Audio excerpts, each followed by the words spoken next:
Bismillahirrahmanirrahim.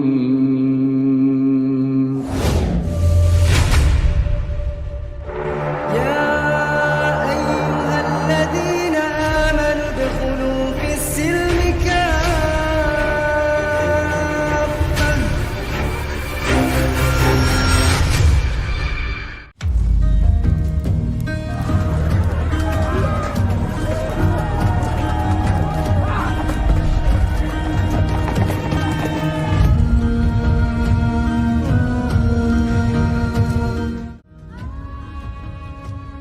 Oke, teman-teman, kali ini saya dan Joseph memiliki kesepakatan untuk berdiskusi, lebih tepatnya kita katakan diskusi ya, bukan berdebat ya, terkait nanti ada hal-hal yang ingin kita kritisi atau hal yang ingin kita tanggapi, itu nanti berupa pertanyaan teman-teman ya, berupa pertanyaan. Baik saya akan bertanya kepada Joseph, Joseph pun akan bertanya kepada saya.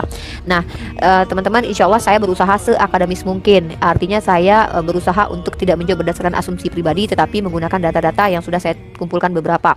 Dan kemudian tema kali ini adalah tema yang sangat krusial, sangat fundamental, yaitu tema terkait tentang tauhid versus trinitas. Teman-teman, kita akan mendiskusikan hal yang mungkin lebih ke ini ya, ke bagaimana, siapa, mengapa, ketimbang lebih menekankan pemaknaannya, walaupun itu penting juga bagaimana memaknainya nanti. Cuman teman-teman tentu harus tahu hal-hal yang sangat krusial terkait tentang konsep ini. Dua ini adalah konsep ya, konsep tauhid dan juga konsep trinitas. Tapi nanti tentu saya akan membuat sebuah prolog atau statement yang mana nanti kalau Joseph tidak sepakat dengan statement saya, dia bisa membantah, dan begitu juga dengan saya pastinya. Oke, kali ini tema yang saya angkat adalah tema yang sangat krusial, tema yang sangat penting, fundamental, dan masuk ke ranah usuluddin, hal-hal pokok dalam agama, hal-hal yang sangat usul dalam agama Islam, yaitu tentang tauhid. Teman-teman harus tahu, kata tauhid sendiri adalah sebuah konsep ya. Kata tauhid ini maknanya adalah bagaimana kita memahami Tuhan ya. Nah, ini yang harus saya tekankan kepada teman-teman yang nonton di seberang sana, yaitu teman Kristen, agar tidak terjadi kesalahpahaman. Tauhid adalah istilah bagaimana cara memahami Tuhan, bukan konsep tentang Tuhan. Tuhan itu tidak terkonsep ya. Tauhid adalah konsep bagaimana memahami Tuhan, bukan konsep tentang Tuhan. Itu dulu. Nah, karena tidak mungkin Tuhan terkonsep ya. Nah, tauhid itu apa sih definisinya? Oke, saya akan bawakan rujukan ya. Tauhid ini adalah sebuah konsep, dan konsepsinya mungkin akan kita temukan nanti. Apakah ada perbedaan tentang konsepsi atau cara memahami konsep ini? Konsep tauhid ini diajarkan oleh baginda Rasulullah Muhammad SAW. Nanti saya akan tunjukkan hadisnya. Nah, dasar konsep tauhid ini kita akan menemukan dalil-dalil yang sangat eksplisit di dalam Al-Quranul Karim. Contoh, kita akan merujuk kepada surat yang termasuk yang pendek yang bisa kita pahami teman-teman, dalam surah Al-Ikhlas ya, di mana Allah mengatakan dirinya itu ahad, yaitu dalam surah Al-Ikhlas, Qul huwallahu ahad. Kemudian ternyata konsep tauhid bukan hanya berasal dari kata ahad, melainkan juga dari kata wahid. Karena salah satu nama Allah juga adalah Al-Wahid. Jadi Allah itu adalah Al-Ahad dan juga Al-Wahid. Nah, konsep ini bukan konsep yang susah untuk dipahami, atau memiliki banyak tafsir, atau konsep yang tidak konkret. Maksudnya bukan berarti konkret harus termaterikan ya siapa yang kita pahami itu, tetapi konsepnya itu realnya seperti itu, tidak ada tafsir lainnya. Contoh kayak, sorry ya, ini saya kasih contoh. Oh, Allah itu satu, tapi tidak ada seperti itu. Satu-satu dan tidak ada makna-makna ambigu lainnya. Itu yang perlu dipahami dalam ranah memahami tauhid atau konsep tauhid. Kemudian kalau kita lihat arti nama Allah Al-Ahad. Di antara nama Allah, ini saya ambil literasi, saya ambil footnote-nya saja Joseph ya. Kan ini saya sudah rangkumkan dalam satu materi. Mungkin teman-teman kalau mau melihat dalam buku Sifatullah Azza wa Jalla Al-Warida fi Kitab wa Sunnah halaman 42. Di sini menurut Al-Ahad itu definisinya adalah yang tiada sesuatu pun yang menyerupainya, sebagaimana kata Al-Baihaqi, yang maha tunggal, seperti kata Ibnu Atsir. Nah, kemudian selanjutnya Jadi makna al-ahad adalah yang tiada tandingan baginya dan tiada sekutu baginya dalam hal uluhiyah dan juga rububiyah. Nah, dalam juga begitu juga dengan sifatnya. Nah, dia maha tunggal dalam rububiyah sehingga tiada sekutu baginya dalam kerajaannya, tidak ada yang dapat melawan dan mengalahkannya. Dia juga maha tunggal dalam zat, nama dan sifat sehingga tidak ada sesuatu pun yang menyerupainya. Nah, kemudian dia juga maha tunggal dalam hal uluhiyah dan tiada satu pun yang berhak diibadahi selain dia. Tidak ada yang berhak mendapatkan ibadah kecuali Allah Subhanahu wa taala. Ini ada saya kutip dalam Ma'rijul Qabul jilid pertama di halaman 136. Nah, kemudian saya langsung ke sumber primer ya. Tadi Al-Qur'an sumber primer dasar dari konsep tauhid. Sekarang kita masuk ke pengajarannya. Siapakah yang mengajarkan tauhid? Saya masuk ke Bentar ya. Oke, mungkin nanti saya kasih dulu biar saya lihatkan ke publik. Waktu saya sudah mau habis teman-teman ya. Pertama, tauhid adalah konsep bagaimana cara memahami Tuhan, bukan tentang Tuhan. Oke.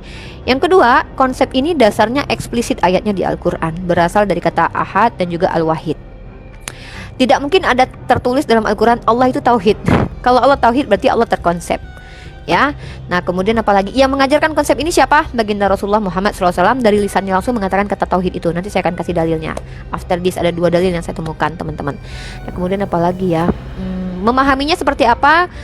Nanti akan saya elaborasi di sesi saya selanjutnya. Saya akan memberikan sudut pandang dari Ahlus Sunnah wal Jamaah dan juga manhaj salaf terkait tentang memahami konsep tauhid di dalam Islam ini.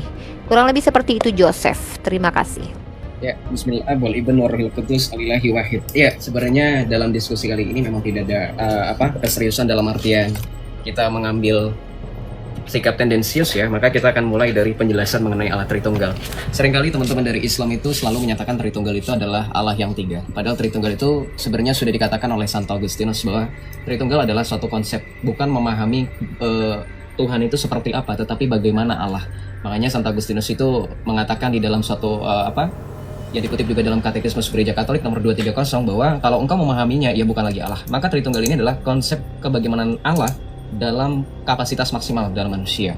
Oke, dalam kekristenan konsep Tritunggal ini bukan baru ada pada saat kekristenan didirikan atau bahkan seperti tuduhan-tuduhan dari oknum-oknum yang mengatasnamakan dia adalah mu'alaf ya, yang mengatakan Tritunggal baru ada pada saat Konsili Nikea. Sebenarnya tidak. Tritunggal itu ada bahkan dalam Perjanjian Lama dan Perjanjian Baru. Mungkin nanti kita akan ke ranah situ ketika sudah menyelesaikan prolog atau mungkin pembukaan ya, buat statement clearing aja. Nah, kalau kita melihat dalam hakikat Allah Tritunggal Maha Kudus, ini berbicara tentang Allah yang esa. Kita tidak pernah menyembah Allah yang tiga. Makanya kita ambil dalam suatu kalimat bahwa Yesus yang adalah pribadi kedua dalam Allah Tritunggal itu dikatakan aku dan Bapa adalah satu. Satu dalam hakikat. Maka kata Tritunggal yang meskipun dikeluarkan oleh Tertullianus yang dianggap oleh teman-teman Islam itu kafir, keluar dari kekristenan, tetapi konsepnya kemudian tetap komitmen, konsisten oleh bapak-bapak gereja ditekankan bahwa Allah Tritunggal, Bapa, Putra, dan Roh Kudus adalah tiga pribadi dalam satu hakikat, yang artinya una substantia trans persona diseret separati. Nah, ini sebenarnya agak unik ya, karena di dalam kepercayaan teman-teman Islam sendiri juga ada semacam kata-kata tri ini, meskipun memang berbeda. Trinitas ini adalah tiga dalam kesatuan, sementara dalam Islam itu ada namanya trilogi tauhid atau tri tauhid. Yang tadi Uni sempat katakan itu ada uluhiyah, rububiyah, dan sebenarnya ada satu lagi, asma wa sifat ya. Itu adalah tri tauhid dan tritunggal. Nah, sebenarnya kalau kita memahami kata-kata Tritunggal ini ada di dalam bagaimana Yohanes itu menuliskan dalam Injilnya, Yohanes 1 ayat 1, pada mulanya adalah firman, firman itu bersama-sama dengan Allah, dan firman itu adalah Allah. Maka ini adalah satu konsep yang kita memandang ini sebagai pribadi kedua dalam Allah Tritunggal, yaitu firman Allah, yang kemudian kita pahami menjadi daging, yaitu Yesus Kristus. Firman Allah atau konsep hologos ini dipahami oleh teman-teman Kristen atau teman-teman secara general, ini adalah akal budi Allah, hikmat dan kebijaksanaan Allah. Dimana kalau kita melihat dalam Perjanjian Lama bahwa sudah ada keyakinan tentang Tritunggal itu. Seperti di dalam Mazmur 33 ayat 6 yang menyatakan oleh firman Tuhan langit telah dijadikan, oleh napas dari mulutnya segala tentaranya. Maka Yesus yang hakikatnya adalah firman Allah ini adalah pencipta langit dan bumi juga, seperti yang dikutip dalam Yohanes 1 ayat 3. Segala sesuatu dijadikan oleh Dia, dan tanpa Dia segala sesuatu yang dijadikan tidak akan jadi dari yang telah dijadikan. Maka ini suatu konsep yang memang tadi saya katakan, saya sudah statement bahwa konsep Tritunggal bukan baru ada pada saat Konsili Nikea, bahkan dalam Perjanjian Lama sudah ada. Nanti kita akan bawa dari Targum ya, dari beberapa Targum. Kemudian juga di dalam perjanjian baru, Yesus juga pernah berkata di dalam Yohanes 11 ayat 27, semua telah diserahkan kepadaku oleh Bapakku dan tidak seorang pun mengenal anak selain Bapa dan tidak seorang pun mengenal Bapa selain anak dan orang yang kepadanya anaknya itu berkenan menyatakannya. Nah, ini adalah satu konsep pengenalan diri Allah. Dalam perjanjian lama Allah memperkenalkan dirinya melalui perantara nabi-nabi, maka pada zaman akhir ini seperti yang terkutip dalam Ibrani 1 ayat 3, Allah menyatakan dirinya melalui perantaran anaknya yang telah ia tetapkan sebagai ahli waris segala sesuatu, yaitu Yesus Kristus. Dan ini sebenarnya nanti kita akan komparasikan dengan Islam, bagaimana Allah itu memperkenalkan dirinya yang adalah wahdatul wujud, memperkenalkan dirinya yang adalah goibul guyub kepada salah satu entitas yang nanti kita akan pertanyakan kepada Unilifa mungkin ya. Dan ini adalah konsep yang menyatakan bahwa Yesus itu ada bersama dengan Allah dan sehakikat dengan Allah, dan dia adalah pantulan cermit dari Allah Bapa yang tidak terlihat. Makanya dalam Yohanes 1 ayat 18 dikatakan tidak seorang pun pernah melihat Allah, tetapi anak tunggal Allah yang ada di pangkuan Bapa dialah yang menyatakannya. Kalau konsep Tritunggal ini tidak dapat dipisahkan. Kenapa? Sekalipun ada orang di luar sana yang menyatakan kalau Yesus adalah firman Allah menjadi manusia, harusnya firman itu tidak ada di dalam diri Allah. Ini adalah salah. Kenapa? Karena seperti pandangan dari Ahlussunnah wal Jamaah bahwa kalam Allah ketika menjadi Al-Quran itu tidak terpisah dari Allah. Itu nanti kita akan tampilkan lagi buktinya. Sekian dari saya mengenai Tritunggal. Mohon maaf ya, silakan dilanjutkan. Oke. Sorry ya, Joseph, tidak, sebenarnya saya agak kecewa ya. Saya berusaha tadi untuk membahas agama saya saja, tapi Joseph sepertinya menginginkan lebih dari itu karena dia sudah mulai menyinggung Al-Quran. Padahal saya tidak sama sekali menyinggung Bible tadi, tapi nggak apa-apa. Saya suka sebenarnya hal ini ya. Baik, prolog itu sebenarnya agama kita aja sih. Oke, Joseph mencoba saya menangkap ada coba mencari remis dengan mengatakan kalam Allah segala macam. Nanti saya akan bahas itu. Tapi saya lebih ingin teman-teman tahu. Saya membuat statement bahwa kalau dalam Trinitas kebagaimanaan Allah, maka Joseph secara terang-terangan telah mengatakan bahwa yang terkonsep di sini adalah Tuhannya.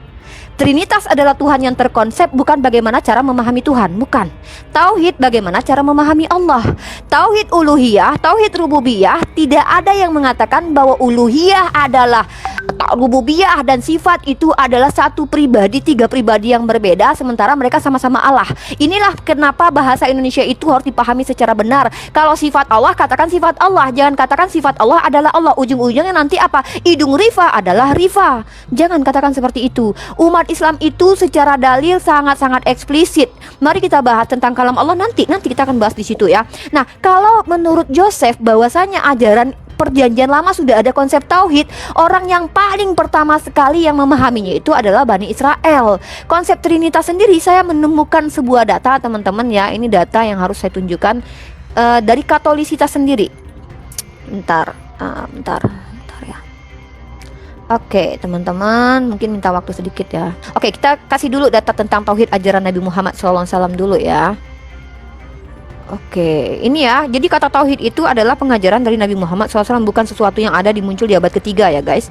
Tapi diklaim ada di Perjanjian Lama, padahal secara eksplisit tidak ada ya. Mari kita bahas ini. Nabi Muhammad di sini mengumumkan ya. Maka Abu Dzar berkata, demi zat yang jiwaku berada di tangannya, sungguh aku akan umumkan kalimat tauhid. Satu dalil ya tentang kalimat tauhid. Yang kedua, artinya kalimat tauhid itu tidak hadir ketika Rasulullah sudah wafat, tapi di tangan Rasulullah, di lisan Rasulullah lah kata tauhid itu diajarkan. Bagaimana dengan Trinitas? Siapa yang pertama sekali mengajarkan Trinitas? Nanti Joseph tolong dijelaskan ya. Kalau dikatakan bahwa Mazmur itu asumsi teologi dari Kristen yang mengutip kitab Perjanjian Lama dengan mengatakan Trinitas ada, karena Trinitas itu bukan produk Alkitabiah ya. Nah, mari kita lihat. Kalau kita lihat di sini Rasulullah SAW dalam hadis sahih ya, para ulama mengatakan hadis ini sahih. Di sini Nabi Muhammad lagi-lagi mengajarkan mentauhidkan Allah ya. Di sini tad'uhum ila ayyuhadu wallah ya. Ayyuhadullah. Di sini kita diperintahkan mentauhidkan Allah ya, itu satu. Nah, sekarang kita bahas tentang definisi kata tauhid dalam perspektif Islam, bahwa artinya satu, tunggal, tidak ada definisi lainnya. Kalau kita bicara bahwa Allah memiliki sifat, Allah memiliki kehendak, itu bukan berarti kehendak adalah Allah. Jangan gunakan konsep-konsep wahdatul wujud yang tidak pernah diajarkan baginda Rasulullah Muhammad SAW, dan jangan paksakan ketika ada konsep tentang wahdatul wujud sekalipun lalu dikatakan itu mengeneralisir adalah paham semua umat Islam memahami bahwa Allah itu adalah seperti konsep wahdatul wujud, bahwa semua ini adalah penjewantahan Allah. Ya, kami umat Islam ini merujuk kepada ijma para ulama. Nah, dan juga apa yang Nabi ajarkan. Kalau tidak ada Nabi mengajarkan, kalau ada orang yang memiliki konsep itu bisa jadi diterima, tetapi konsepsinya tentu harus diluruskan. Jangan sampai disamakan dengan konsep Tritunggal yang ada di zaman di abad ketiga diberikan oleh Tertullianus. Nanti saya kasih jurnalnya, saya punya data itu. Nah, kemudian teman-teman juga harus paham ya. Penekanan saya di sini adalah saya mencoba menjelaskan apakah tauhid ini adalah ajaran yang dari Nabi Muhammad. Siapa yang membawa ajaran ini? Saya buktikan bahwa ini baginda Rasulullah dalam Sahih, dalam kitab Imam Bukhari ya, bahwa di sini dinyatakan bahwa tauhid itu sudah diajarkan Nabi Muhammad. Sementara Yesus pernah tidak mengajarkan Tritunggal. Itu kita merujuk dulu, benar nggak ajaran ini pondasinya berasal dari sumber ring satu kita? Kalau kami umat Islam bisa tunjukkan, saya tunjukkan 3 dalil tentang Rasulullah mengajarkan tauhid itu ya, bukan sesuatu yang diada-adakan 300 tahun setelah Rasulullah wafat kemudian. Kemudian, apakah tauhid itu adalah konsep yang muncul dalam Al-Quran? Dasarnya eksplisit di Al-Quran dari kata ahad dan juga kata Al-Wahid. Interpretasinya tidak bermacam-macam, tidak ribet, tidak berpolemik, bahkan tidak terpecah-pecah menjadi ribuan denom tentang memahami tentang tauhid ini ya. Nah, kalau kita bicara tentang bidat, maka kita kembali kepada ijma para ulama yang memiliki dasar. Kalau ada satu golongan yang memiliki pemahaman yang berbeda tentang tauhid, maka kita lihat dasarnya apa. Ketika mereka berkata tauhid, perspektif mereka berbeda dengan tauhid perspektif para ulama yang telah membuatkan ijma bahwa tidak ada perbedaan antara ulama manapun terkait tentang pemahaman tauhid. Saya akan kasih data. Joseph jangan kencang-kencang bicara biar saya dapat tangkap poin ya, karena kita masih banyak waktu sebenarnya. Jadi pelan-pelan saja. Saya masih tetap di penegasan di bagaimana cara memahami tauhid, dari siapa pengajaran tauhid, dan landasannya apa ajaran tauhid itu.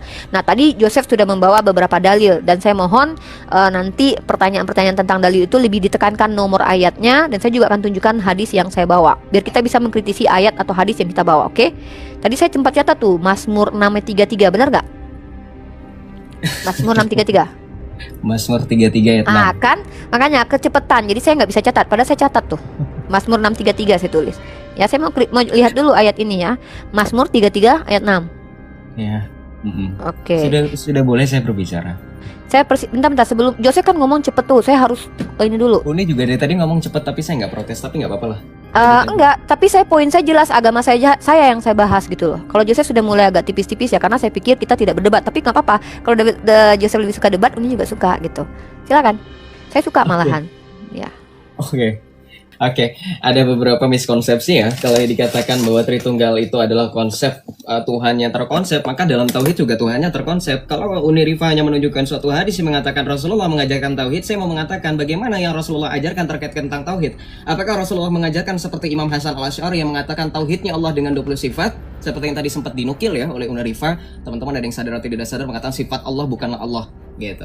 Kemudian apakah Rasulullah mengajarkan tauhid yang dikemukakan oleh Ibnu Taimiyah yang ada 3 itu, 3 tauhid itu, yaitu tauhidnya Salafi yang dituduh oleh Wahabi itu sebagian besar Ahlussunnah wal Jamaah, yaitu tauhid rububiyah, tauhid uluhiyah, dan tauhid asma wa sifat. Mana yang Rasulullah ajarkan? Atau Rasulullah mengajarkan seperti tauhidnya Maturidi? Nah, ini saya mau membuktikan data nih, mau tanya dulu datanya dari mana. Yaitu kan Uni ya, saya nggak mau tampilkan data.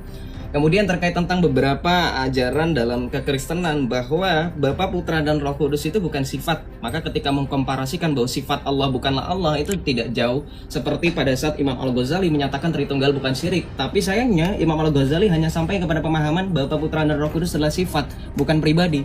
Sayangnya lagi-lagi Islam itu selalu meleset ya ketika menyerang akidah kekristenan, menganggap orang Kristen menyembah selain Tuhan atau menyekutukan Tuhan, tapi mereka meleset ya. Sekelas Imam Al-Ghazali juga meleset memahami Tritunggal bahwa Tritunggal bukanlah sifat, melainkan pribadi, Bapa, Putra, dan Roh Kudus dalam satu hakikat. Kemudian tadi saya ingin menjawab ya, bagaimana Uni bertanya, apakah Yesus mengajarkan Tritunggal? Of course, Yesus mengajarkan Tritunggal.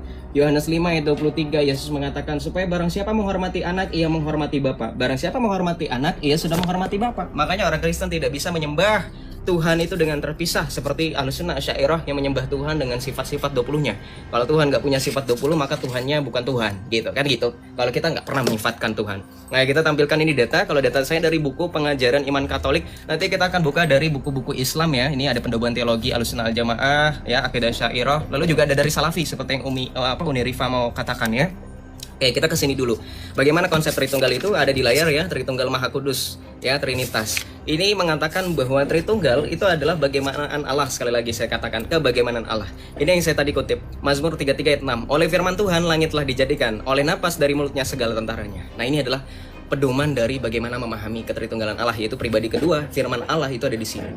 Nah, kita lihat lagi ya, datanya dari PDF ya, teman-teman yang Islam. Nih. Kita lihat dari Targum ya. Saya coba besarkan layarnya. Oke. Ini ada dari Targum ya. Ini bahasa Inggris, mudah-mudahan teman-teman bisa mengerti ya. Ini dari Rabbi Sfinasi. Saya nggak tahu pronunciation ininya gimana ya, tapi dia mengquotes ya Jerusalem Targum yang mengatakan, and the word of the Lord said unto Moses, ya. Word of the Lord ini adalah firman dari Tuhan, ya. Kemudian kita lihat lagi dalam targum-targum yang lain, misalkan ya di dalam Mika 5 ayat 2 ini dikatakan dalam Targum Jonathan, and you Bethlehem Ephrata, you who were too small to be numbered among the thousand of the house of Judah, from you shall come before me the Messiah. Nah, ini adalah Targum dari Jonathan. Kemudian dalam Targum Neofiti yang pertama, dalam kejadian pasal 1 dikatakan from the beginning by means of the firstborn son, ya, firstborn son. Ini artinya firman yang keluar dari dalam diri Allah. Apakah ada kesinambungan dalam perjanjian baru? Ada. Kita lihat di sini. Ya, dari buku yang saya juga katakan di sini ada dalam nih, ya. Nih. Mana ini? Ya, Yohanes 8:42 ya. Kata Yesus kepada mereka, jikalau Allah adalah Bapamu, kamu akan mengasihi aku sebab aku keluar dan datang dari Allah. Dan aku datang bukan atas kehendakku sendiri, melainkan Dialah yang mengutus aku. Clear? Ya, Targum Neofiti mengatakan the firstborn son. Ini mengatakan Yesus mengatakan dia datang dan keluar dari Allah. Makanya dalam pengakuan iman rasuli kami dikatakan bahwa Yesus firman Allah itu dilahirkan oleh Bapa sebelum segala abad. Nah, kata dilahirkan itu menekankan bahwa firman itu berasal dari diri Allah, bukan berarti Allahnya ngelahirin seperti wanita gitu ya. Kemudian tadi Allah sifat dan kehendak. Saya mau nanya, kehendak Allah bukanlah Allah itu pemahaman dari mana, Uni? Saya minta itu kehendak Allah bukanlah Allah, ini pemahaman dari ulama mana? Saya mau tanya nanti ya.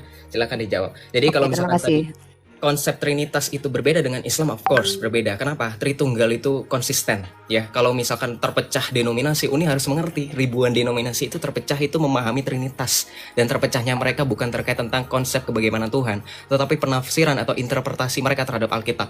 Sama seperti dalam Islam memahami Al-Quran yang satu itu berbeda-beda. Makanya melahirkan aliran-aliran berbeda dalam Islam. Jahmiyah, Qadariyah, ya Jabariyah, seperti itu.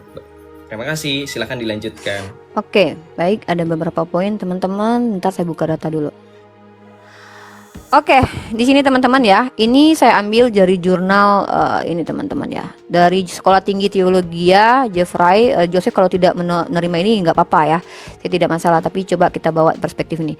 Istilah Tritunggal memang tidak pernah muncul dalam Alkitab. Istilah ini pertama kali dipakai oleh Tertullianus tahun 166 sampai 220 Masehi pada abad ketiga sepanjang sejarah gereja.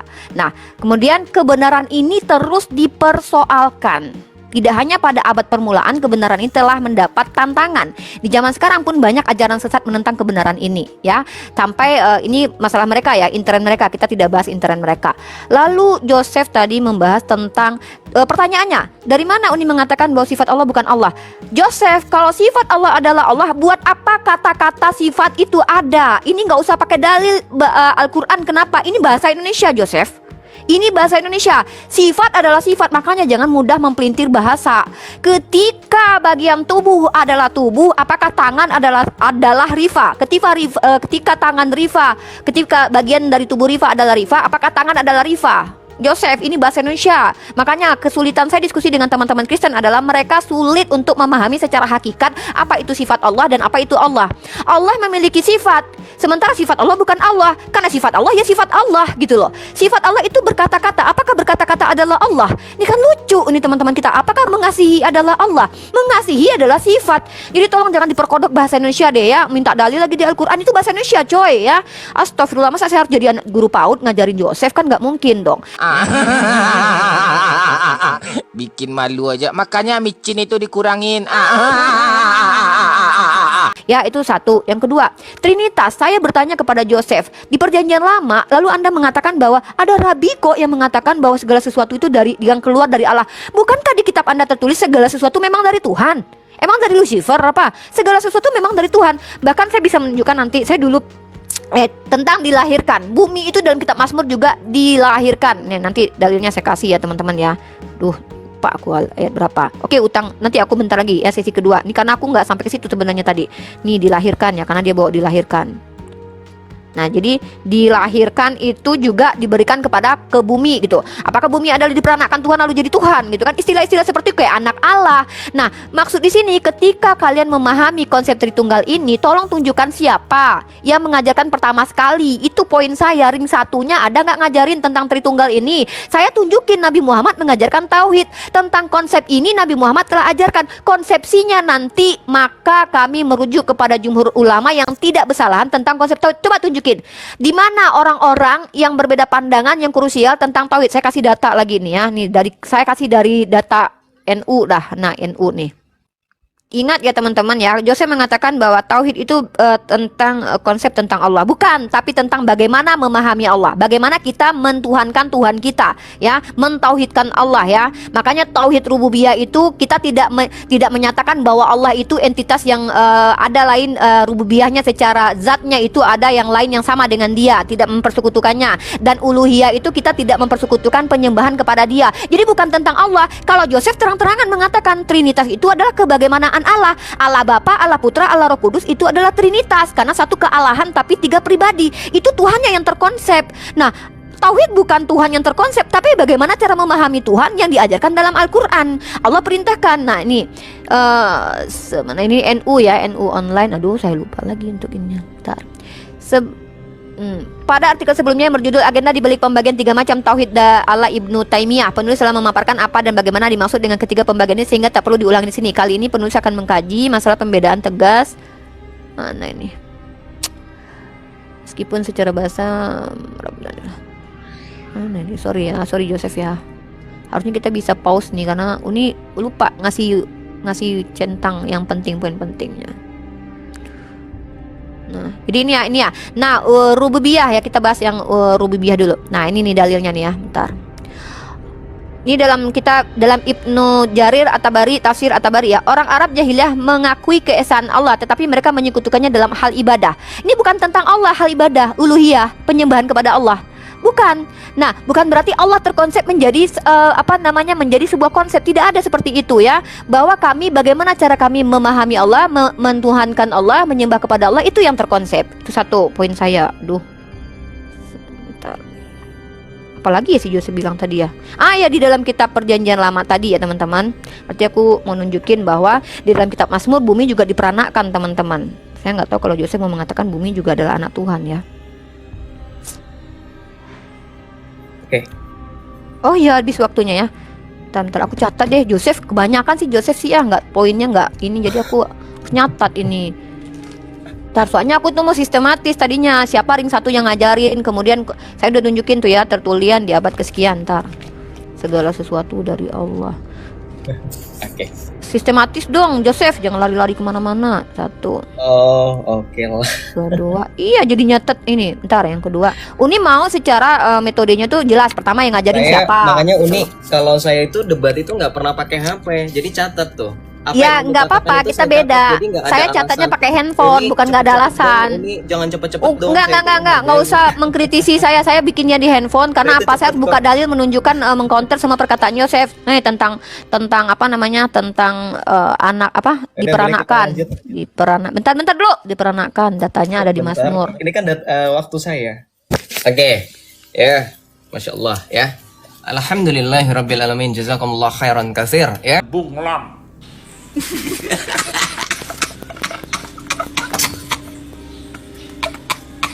Uni tadi menyatakan NU online itu sebagai sumbernya, maka kita lihat di sini apa yang ditampilkan NU online. Ini sebenarnya kan tadi teman-teman sempat melihat apa yang dikatakan oleh NU online di sini ya kan.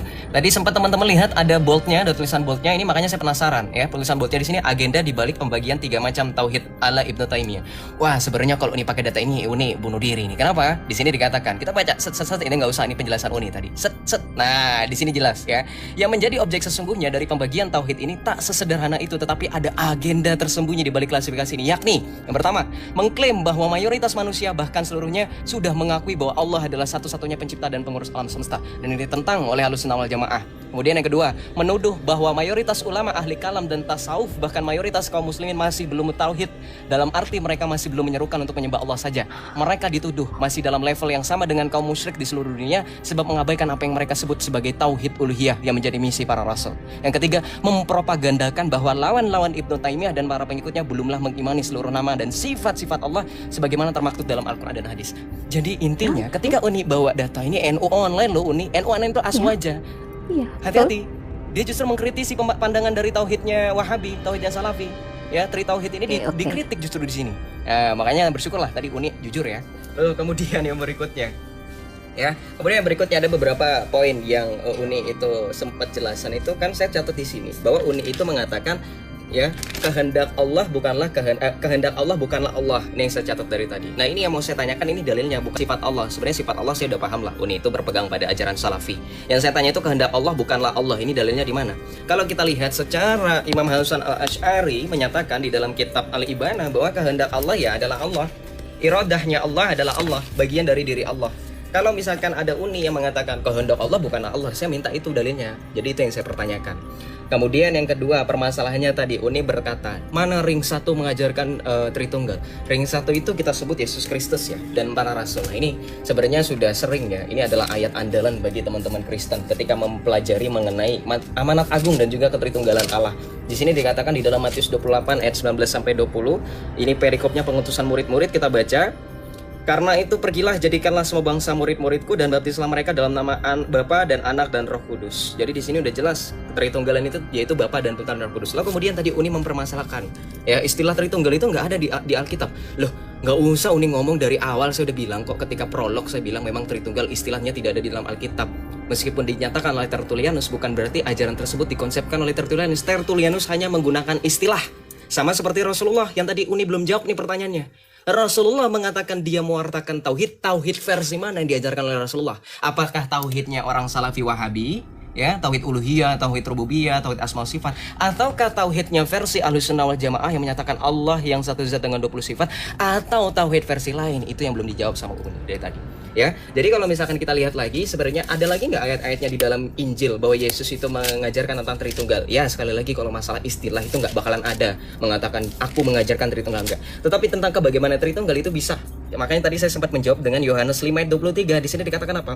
Supaya semua orang menghormati anak sama seperti mereka menghormati Bapa. Siapa yang tidak ada menghormati anak, ia juga tidak menghormati Bapa yang mengutus dia. Artinya apa? Ketika kita menyembah, menghormati Yesus yang adalah firman yang keluar dari Bapa, maka otomatis kita menyembah Sang Bapa karena mereka dalam satu hakikat. Sama seperti analoginya.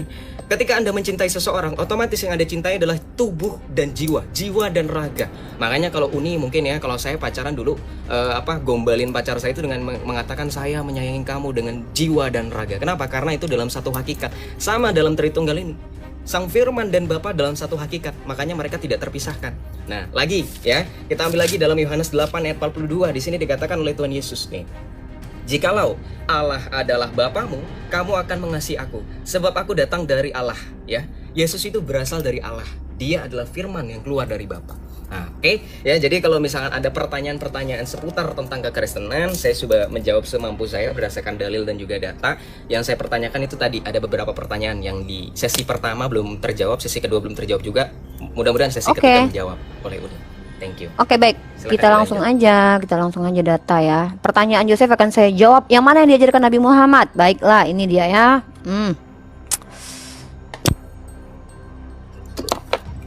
Tentang Ahlussunnah wal Jamaah. Oke, teman-teman, kita mulai. Let's switch keyboard ya. Saya menjawab dulu, teman-teman.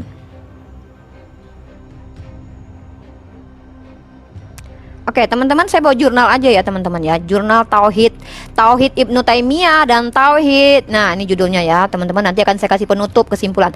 Tauhid Ahlussunnah wal Jamaah antara Imam Al-Asy'ari dan Imam Ibnu Taimiyah. Apa penutupnya, teman-teman ya? Nih, teman-teman, baca ini di sini, teman-teman ya. Nih jurnalnya ya. Nah, nih. Oke, teman-teman, namun demikian di luar itu sejatinya terdapat beberapa poin yang disepakati oleh keduanya dalam persoalan tauhid. Di antaranya secara umum keduanya sepakat mengimani semua berita yang datangnya dari Al-Quran dan hadis yang mendeskripsikan sifat Allah Subhanahu wa taala. Ini penting untuk diketahui sebab tanpa hal itu berimplikasi pada penyamaan Allah Subhanahu wa taala pada makhluk. Keduanya juga sepakat bahwa Allah Subhanahu wa taala Maha Esa. tidak ada yang menyerupainya dalam sifatnya dan namanya, tidak ada yang membantunya dalam mencipta dan mengatur seluruh makhluk. Hal yang sangat fundamental bagi Ibnu Taimiyah dan juga Maturidi dan segala macam itu tidak berbeda, ya. Kalaupun dia membawa sebuah konsep, masalahnya adalah ini dikatakan di sini, ulang lagi di sini ya. Keduanya sepakat bahwa Allah itu Maha Esa. Bagaimana dengan kekristenan? Kekristenan mengatakan bahwa Tuhannya itu satu dalam apa? Mari kita lihat. Di dalam Katolik nih teman-teman ya.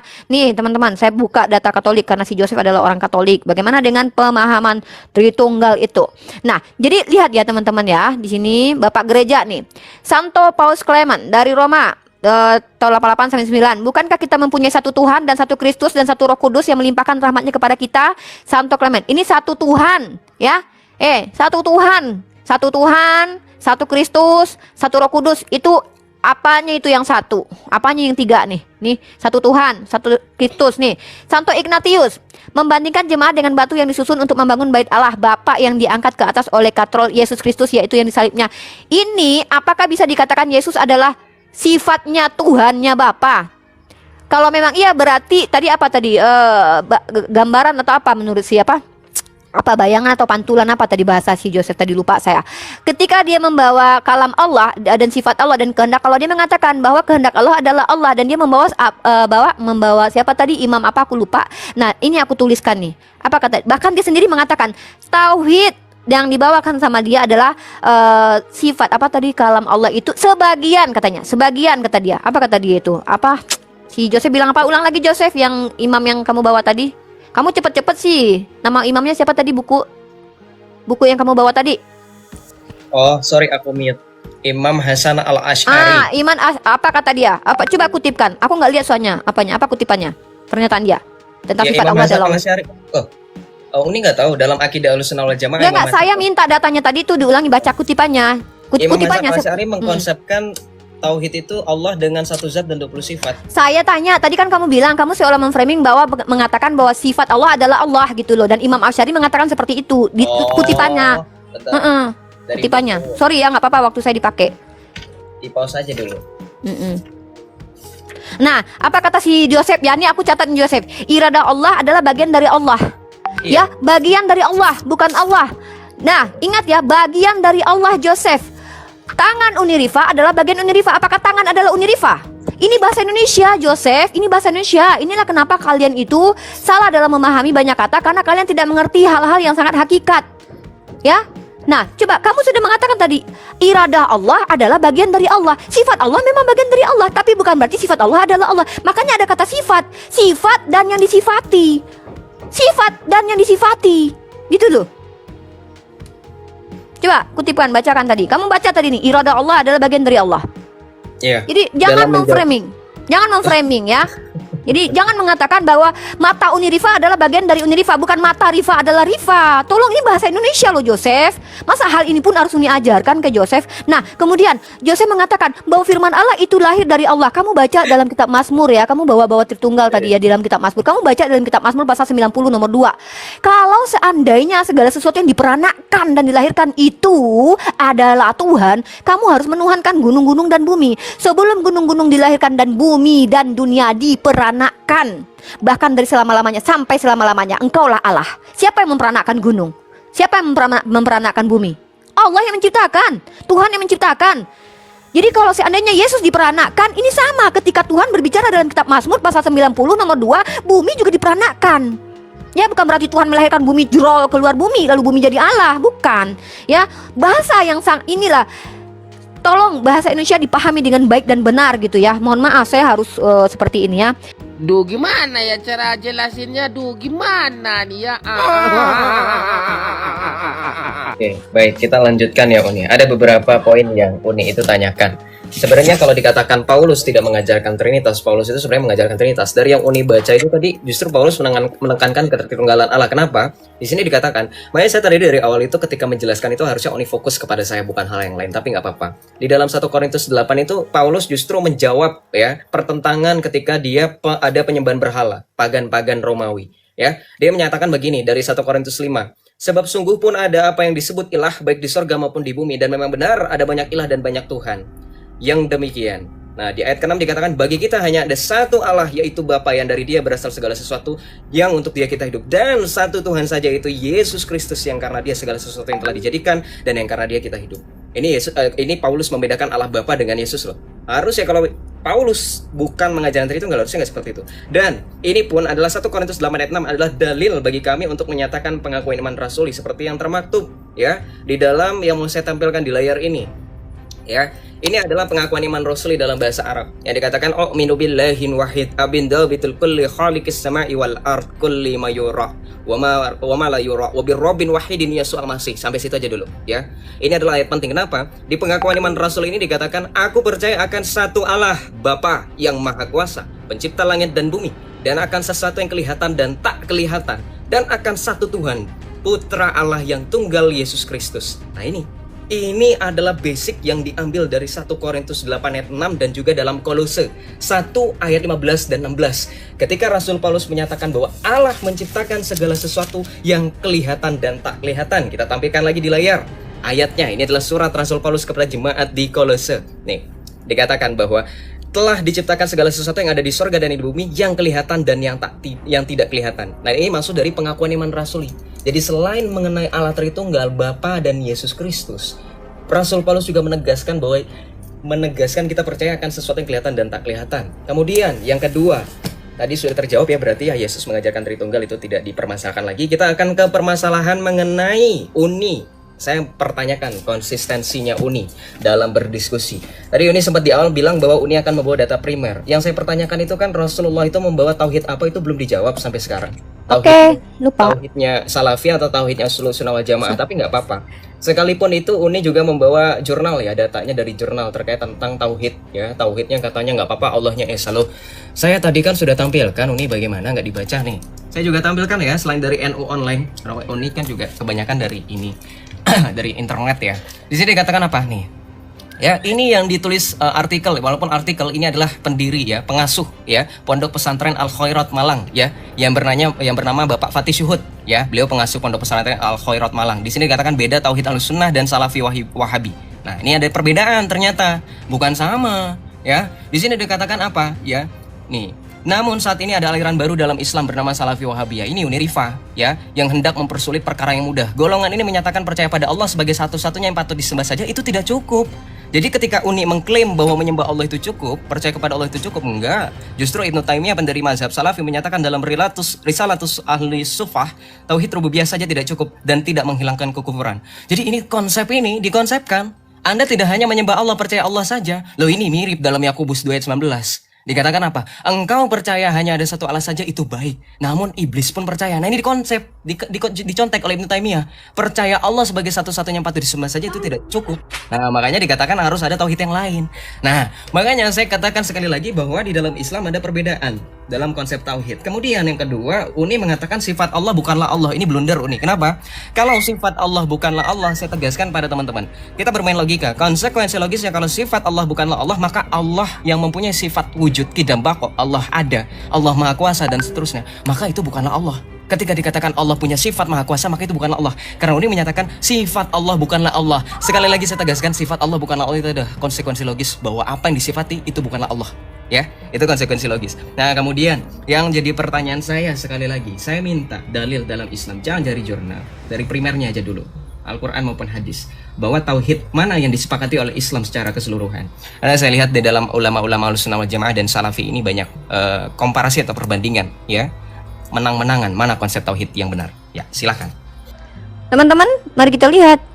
Ini adalah sumber primernya umat Islam, yaitu apa? Ijma para ulama mengatakan hadis ini sahih, teman-teman. Apa yang diajarkan Rasulullah Muhammad SAW terkait tentang konsep tauhid seperti apa, teman-teman? Ini teman-teman lihat dalam Sahih Muslim 2137.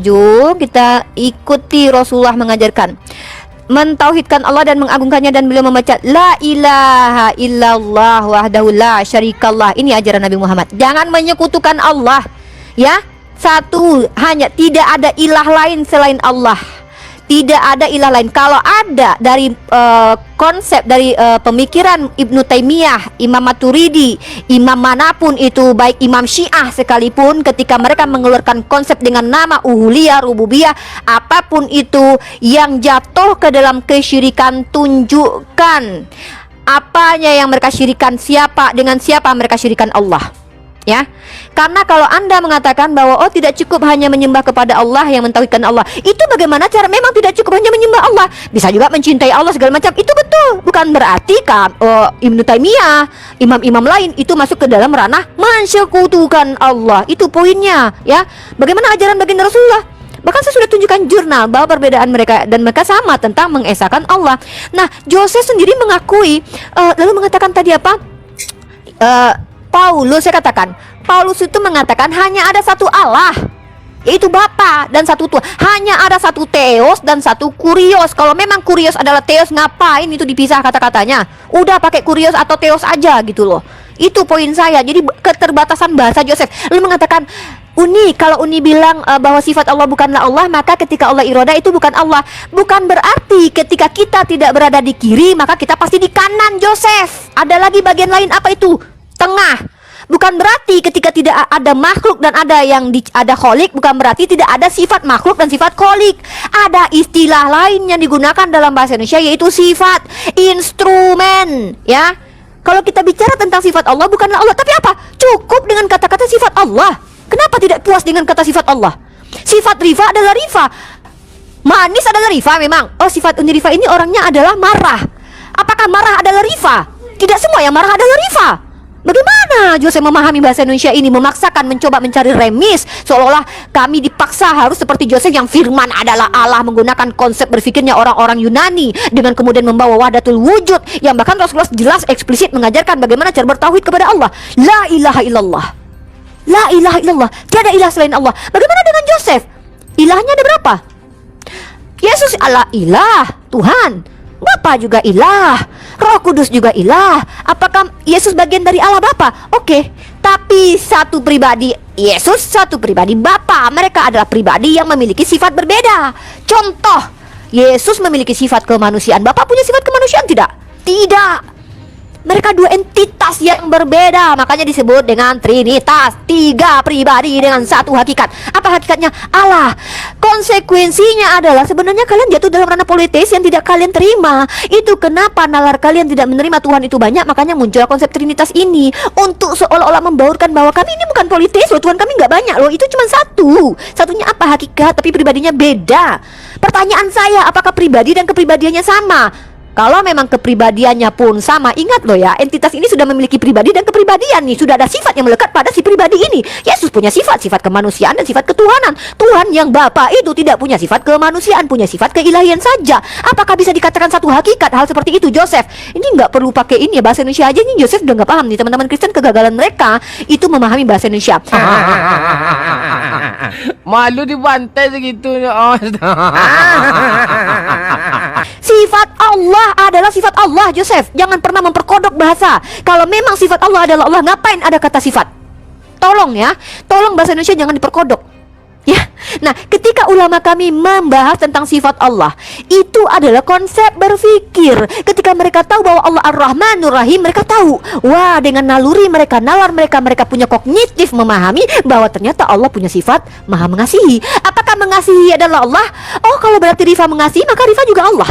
Oh my God, bagaimana cara memahami seperti ini ya? Dan ini yang sangat teman-teman ya, itu kenapa teman-teman sebelum kita belajar filsafat kita harus paham dulu sifat apa itu hakikat ya.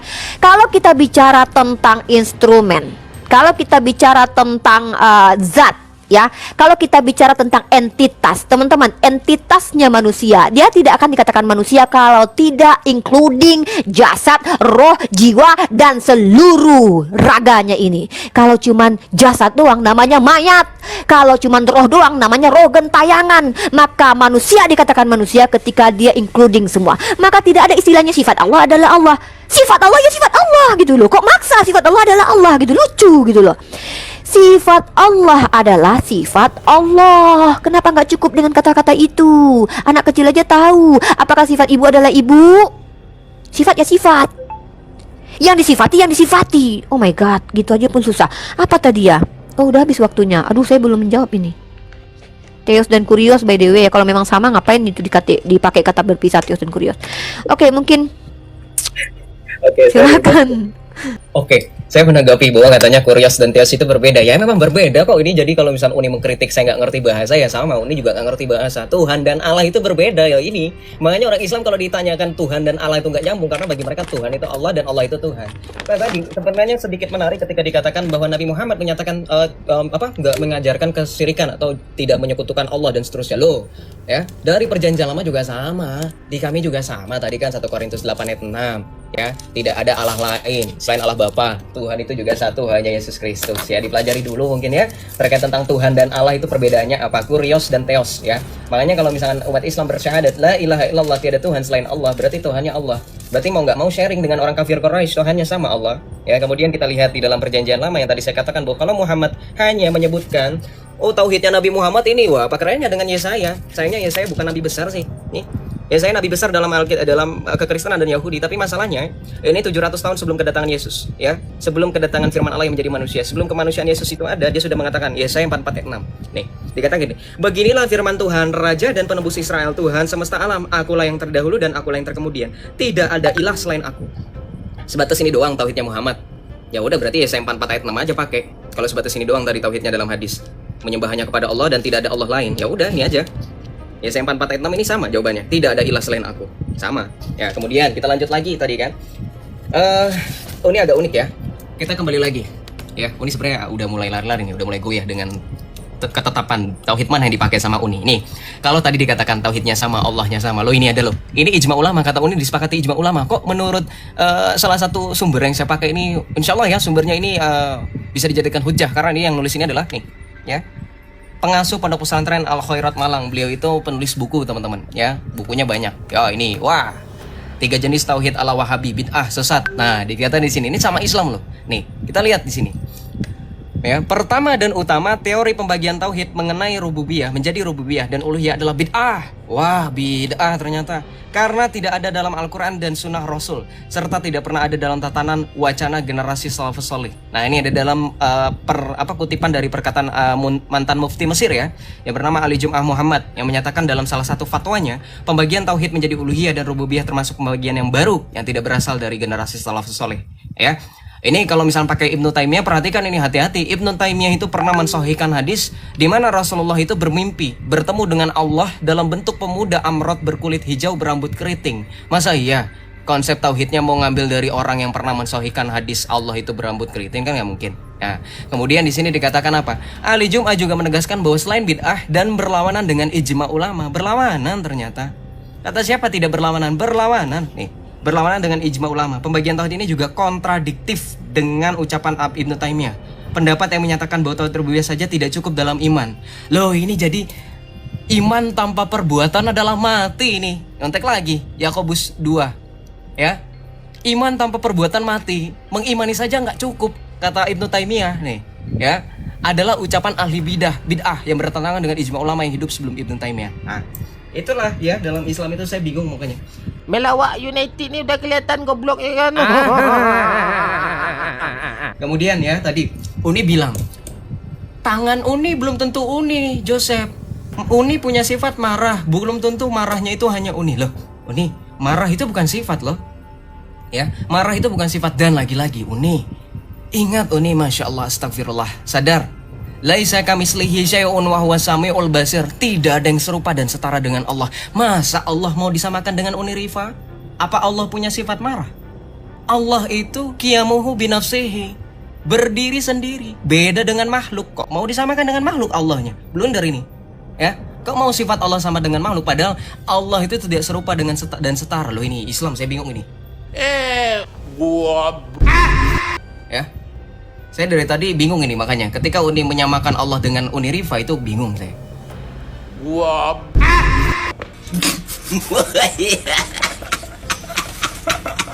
Nah, kemudian balik lagi mengenai khalik dan makhluk. Loh iya betul, saya baru dengar ini dari Uni Rifa. Di Islam ada 3 konsep, khalik, sifat, dan makhluk. Padahal dari dulu kalau nggak khalik ya makhluk, kalau bukan makhluk ya khalik. Kok tiba-tiba ujung-ujung ada sifat di sini dimasukin? Ini pendapat ulama dari mana nih?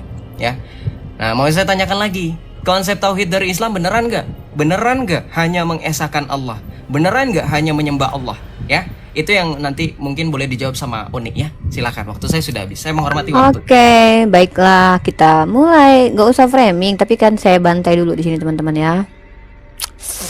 Kesempatan saya membantai. Oke, teman-teman ya, sorry saya nggak suka framing orang ya, walaupun saya ngaku-ngaku nanti saya kejam dalam narasi, tapi saya nggak suka nge-framing ya.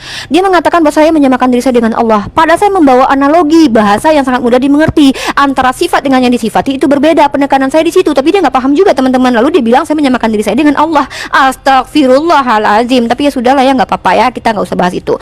Kemudian dia mengatakan Ibnu Taimiyah dikatakan bidat oleh ahlu sunnah wal jamaah. Bidat atau bid'ah itu paham atau sesuatu yang belum ada di zaman Nabi Muhammad SAW.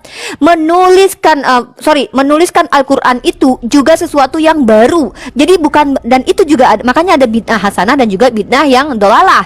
Nah, kemudian kalau kita bicara tentang bid'ah hasanah, misalkannya toa, misalkannya itu baru. Jadi saya tanya di mana para ulama mengklasifikasikan bahwa tauhid uluhiyah, rububiyah itu masuk ke dalam ranah mensekutukan Allah. Dan kamu menyamakan dengan kekristenan, kalian itu sudah jelas musyrik, menyamakan hakikat si firman dengan yang berfirman. Secara hakikat saja kalian menyamakan. Si firman yang adalah manusia, yang memiliki sifat kelemahan, lapar, makan ikan goreng, kalian samakan dengan Bapa hakikatnya. Paham tidak ilmu hakikat? Sesuatu yang benar tentang sesuatu. Allah Bapa itu roh. Allah Bapa itu tidak pernah mati. Allah Bapa itu tidak pernah lapar. Tiba-tiba disamakan hakikatnya dengan manusia yang 100% manusia, 100% roh, yang yang 100% manusia yang punya roh, yang bisa mati, yang lapar, disamakan hakikatnya. Ini aja udah blunder, tau nggak, secara definisi gitu loh. Nah, kemudian Tuhan dan Theos itu sama. Tuhan dan Kurios dan Theos itu beda, Uni. Ya sudah berarti berbeda. Antara Yesus dengan Bapa itu tidak bisa dikatakan sehakikat. Lalu Anda katakan, Yesaya mengatakan hanya ada satu Allah. Loh, kenapa nggak ikuti Yesaya? Memang siapa yang mengatakan bahwa ajaran para nabi itu adalah trinitas dan syirik? Nggak ada. Para nabi tidak mengajarkan kesyirikan, mengatakan bahwa ada entitas lain yang sehakikat dengan si Tuhan itu sendiri. Saya bisa tunjukkan ya dalam banyak ayat dalam kitab Perjanjian Lama. Bahkan dalam Perjanjian Baru pun ada kata mono. Ya, bahkan Paulus mengatakan bahwa bagi kita hanya ada satu Allah. Satu Allah, ternyata Yesus juga. Kalau memang hanya satu Allah yaitu Bapa Joseph, maka Yesus bukan Allah. Kalau Joseph mengatakan Yesus itu Allah, maka ya udah sama, gabung sama Mikana aja lah jadi oneness, ya. Kalau Mikana masih enak tuh ngomongnya tuh, Bapak itu sendiri yang jadi manusia tuh, konsisten dia itu, ya satu gitu loh. Nggak ada dia tuh satu yang ambigu, satu ya tapi tiga dalam satu gitu ya. Firman yang menjelma menjadi manusia sehakikat dengan yang berfirman. Ini nih yang nggak bisa diterima secara logika teman-teman ya. Kemudian apalagi tuh, itu dia ya. Jadi Kristen itu kenapa dikatakan syirik? Karena menyamakan hakikat. Tuhan itu sehakikat dengan yang menjadi firman, yang menjadi manusia itu. Kemudian apa lagi? Nah, saya kasih analogi, walaupun saya harus mengatakan ini analogi teman-teman. Khawatirnya dia bilang saya menyamakan diri dengan Allah. Analoginya sifat unirifa itu, unirifa sifatnya apa? Sifatnya adalah temperamen. Atau ini jangan. Unirifa itu sifatnya manis gitu ya. Unirifa itu manis gitu. Apakah manis adalah unirifa? Enggak semua yang manis adalah unirifa. Emang gula adalah unirifa?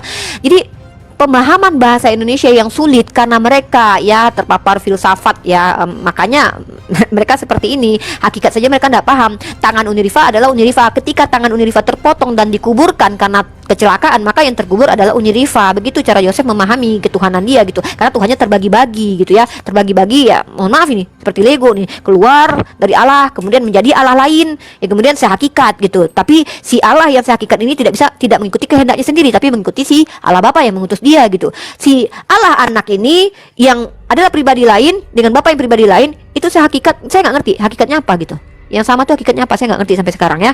Udah lama juga diskusi dengan teman-teman Kristen. Hakikat apanya yang sama? Kalau hakikat kealahannya sama, ini sama aja. Joseph dengan Unirifa sama-sama memiliki hakikat kemanusiaan, tapi kita saat beda pribadi, dua pribadi. Ada berapa di situ pribadinya? Dua. Ada berapa manusianya? Ada dua. Mereka tidak menerima kalau mereka itu politeis karena nalar mereka tidak menerima itu.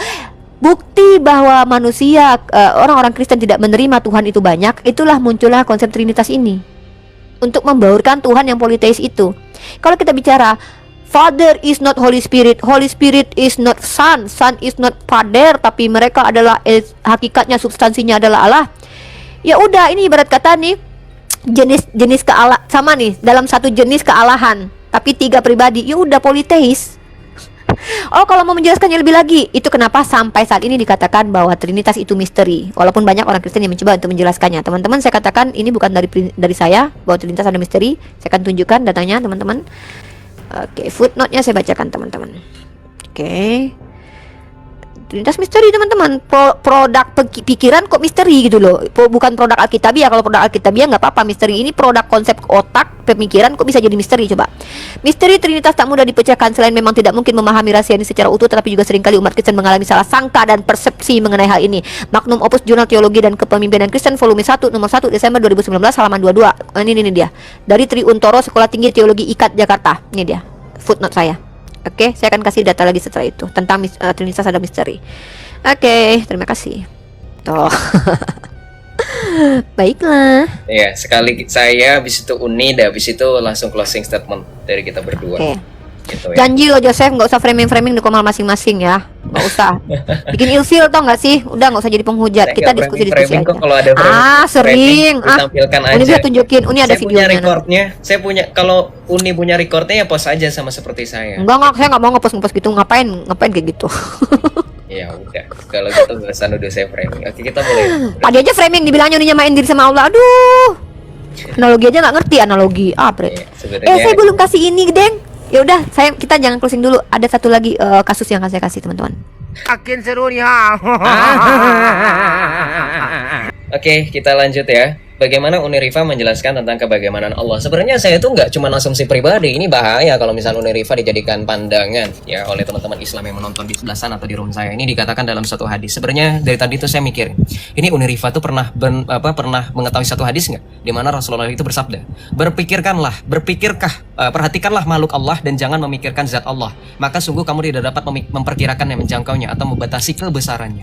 Nah, ini dari tadi kalau misalnya Uniriva menggunakan analogi manusia, sebenarnya nggak boleh loh kata Rasulullah, ya. Jangan memikirkan Allah, ya, harus memikirkan makhluknya, gitu, ya. Kemudian yang berikutnya, balik lagi tadi kita ya, mengenai Yesus. Yesus itu memang berbeda dengan Allah Bapa, karena mereka dalam satu hakikat itu tiga pribadi. Kenapa dikatakan misteri? Ya misteri, kenapa? Karena sampai kapanpun tidak akan ada yang bisa memahami Allah. Loh ini loh, Santo Agustinus dari Hippo itu yang mengatakan ini yang tadi saya katakan nih. Kalau engkau memahaminya, ya bukan lagi Allah, ya kan tadi sudah di awal sudah saya katakan. Kalau Uni catat dan Uni simak baik-baik apa yang saya utarakan, itu saya sudah mengatakan begini. Makanya dikatakan misteri, gitu. Makanya dikatakan misteri, pribadi Allah Tritunggal itu misteri, sama seperti dalam Islam. Memang dikira tauhidnya Allah udah jelas tentang kebagaimana? Enggak. Ya, ini saya katakan tadi kan Uni mempermasalahkan wahdatul wujud. Islam, sadarlah kalian. Ini makanya kalian bisa muncul firqah yang kalian anggap sesama kalian itu sebenarnya juga kalau kalian bilang oneness dan Tritunggal itu saling membid'ahkan. Nah, lebih parah kalian kok sampai ada yang mengkafir-kafirkan. Loh, ini pandangan Ibnu Arabi loh. Ini cendekiawan muslim yang terkenal ya, mengenai wahdatul wujud ya. Ini wahdatul wujud Uni tolak. Uni siapa? Ilmunya sampai mana? Ketika menolak ini, oke lah kalau misalnya Uni bilang, oh itu ada ulama, oke silakan tampilkan ulama mana yang mempermasalahkan wahdatul wujudnya Allah. Kenapa ini bahaya? Sekali lagi, kenapa? Loh kalau hanya pandangan pribadi saya bisa nyerocos panjang kali lebar nggak pakai data kok, gampang, simple nih ya. Ini saya bawa dari Universitas Paramadina ini. Kalau misalnya dibaca satu-satu nanti ribet ini ya. Jadi konsep wahdatul wujud ini adalah Allah yang menyatakan dirinya ya. Hubungan yang berkaitan antara zat, entitas, dan sifat yang dipredikatkan kepadanya. Nah ini wahdatul wujud ya. Wahdatul wujud ini yang ini mirip dengan kekristenan. Kenapa? Kita buka ya. Wahdatul wujud adalah perkenalan diri Allah. Kalau di dalam Islam wahdatul wujud itu bisa loh, setiap manusia di dalam dirinya ada Allah.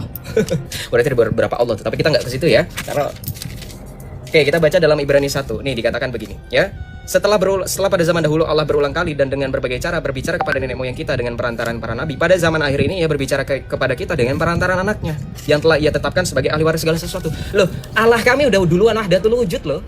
Ya. Loh jadi perhatikan tadi sebenarnya Uni juga sempat mempermasalahkan. Kalian itu terlalu banyak filsafat. Loh, sekelas Imam Maturidi saja juga sama kok ada filsafatnya. Ibnu Taimiyah juga terkena filsafat kok. Nih kita lihat lagi ya. Saya pakai data lagi. Ya, di sini dikatakan Ibnu Taimiyah, ya. Imam Hasan Al-Asy'ari yang beliau itu terkena filsafat nih, infiltrasi filsafat dalam ilmu kalam. Nah, ini kalau misalnya kita bahas ilmu kalam ini nanti ke sini, ya. Kalau Ibnu Taimiyah itu anti dengan ilmu kalam, makanya dikatakan bahwa tauhidnya orang Ahlussunnah wal Jamaah itu terkena filsafat ilmu kalam, infiltrasi gitu. Makanya sempat ada konsep tasawuf yang lahir juga dari kalangan Ahlussunnah wal Jamaah, dan konsep tasawuf itu yang memperkenalkan yang pernah kita bahas nih 2 bulan yang lalu. Jeng Nur Muhammad ya. Saya kan Unirifa udah mulai enak ya, dan teman-teman Islam juga mulai enak. Tapi ini adalah salah satu bukti bahwa Islam itu, ulama-ulama terdahulu kalian itu terkena filsafat. Nah ini filsafat ilmu kalam dan juga hologosnya orang Kristen ini melahirkan suatu konsep yang diberi Nur Muhammad. Ini masih bingung ini, Nur Muhammad itu makhluk atau bukan makhluk, ini saya masih bingung ya. Jadi kalau misalnya dikatakan orang Kristen terkena filsafat, kami tidak ada larangan yang namanya itu jangan menyerupai suatu kaum, nggak ada. Yesus itu mengajarkan supaya kita itu nggak lagi dipisahkan. Makanya Rasul Paulus dalam Galatia 3 ayat 26 sampai 27 mengatakan bahwa 27 sampai 29 mengatakan kamu telah dibaptis dalam Kristus, maka tidak ada lagi orang Yunani dan Yahudi. Makanya kita boleh belajar. Ya, bukan berarti kami menyamakan, enggak, tetapi kami berusaha menggunakan ilmu mereka untuk bagaimana menjelaskan Allah supaya mereka paham. Dan itu yang dinamakan dengan pendekatan. Sama seperti Islam menggunakan pendekatan filsafat ilmu kalam yang diajarkan oleh teman-teman dari gereja ortodoks. Ya, seperti itu. Silakan Nuni Rifa, saya sudah selesai. Teman-teman, kita belajar sedikit secara logical fallacy ya. Appeal atau bacanya saya nggak ngerti ya. To popularity, argumentum et populum. Artinya adalah orang-orang yang melakukan apa namanya ya, membandingkan, saya dibandingkan dengan ini siapa emangnya, kok lebih percaya, jadi dia percaya sesuatu karena banyak yang mengikuti, maka dia melakukan logical fallacy, si Joseph ini ya teman-teman ya. Kemudian apa lagi ya, itu logical fallacy. Joseph ring 1 adalah baginda Rasul Muhammad SAW, di mana beliau mengajarkan wahdatul wujud ya. Kalau Anda membandingkan saya dengan siapa namanya, Ibnu Rus atau Imam Ghazali sekalipun, tunjukkan bahwa wahdatul wujud mereka ya, yang mereka konsepsikan itu menyekutukan Allah. Kalau mereka terpapar filsafat, ya sudah, mereka berarti terpapar filsafat. Apa kaitannya dengan ajaran Islam? Jadi jangan nanti kalau saya kasih ajaran Mikana ke kamu, kamu juga nggak akan terima. Nanti saya bandingin, emang kamu siapa dibandingkan Arius? Emang kamu dibandingkan si Sabellian siapa, Joseph? Boleh nggak kayak gitu? Nggak bisa, Joseph. Tolong ya. Jadi kami ini secara tauhid ya, kalau Anda bilang bahwa wahdatul wujud, pirtinyi ini, tahun berapa munculnya wahdatul wujud itu? Ya, itu dulu ya. Kalau Anda membandingkan saya, tunjukkan konsepsi berpikir dari Ibnu Rus itu menyalahi, misalnya gara-gara wahdatul wujud akhirnya dia menyatakan bahwa dunia ini adalah Allah itu sendiri, misalnya dalam makna yang bahwa Tuhan setara dengan dunia gitu, seperti kalian, firman adalah Allah itu sendiri begitu. Kalau memang seperti itu, maka sudah selesai, dia sudah selesai, tidak diterima karena tidak ada pengajaran dari Nabi Muhammad seperti itu. Ya, ini yang kenapa orang-orang tersesat, karena tidak berpondasi kepada Al-Quran dan hadis. Konsep itu dari otak manusia, konsepsinya nggak bisa sama, beda-beda orang. Nah, kita bahas tentang konsepsi. Yang mana yang kamu pegang konsepsinya? Yang mana yang menyatakan bahwa Allah itu adalah bumi ini, Allah itu adalah ini, Allah itu adalah itu? Mana?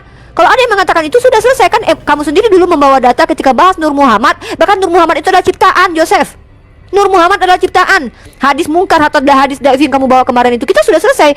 Dan Joseph melarikan ini dengan tema yang sudah kita bahas zaman dahulu kala, teman-teman ya. Ini yang lucunya Joseph.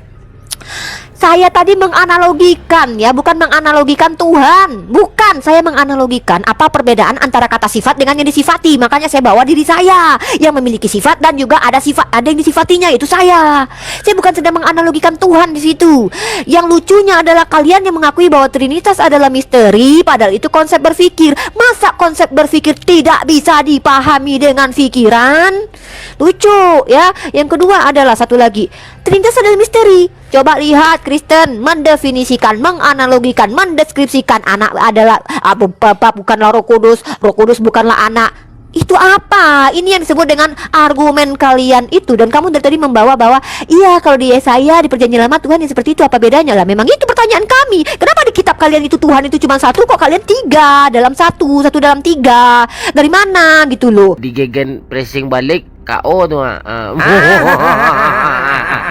Mungkin gara-gara ini kalian seperti itu ya. Gara-gara 1 Yohanes pasal 5 ayat 7 yang ternyata adalah ayat dari bidat yang yang diambil oleh seorang ayat yang tidak pernah ada dalam kitab kalian di dalam tekstual aslinya. Menurut William Barclay ya, di dalam buku ini, mungkin gara-gara ini kalian rancu. Gara-gara ayat yang adalah ayat tambahan yang dimasukkan ke dalam kitab suci kalian kemudian oleh seorang bidat bernama Priscillian.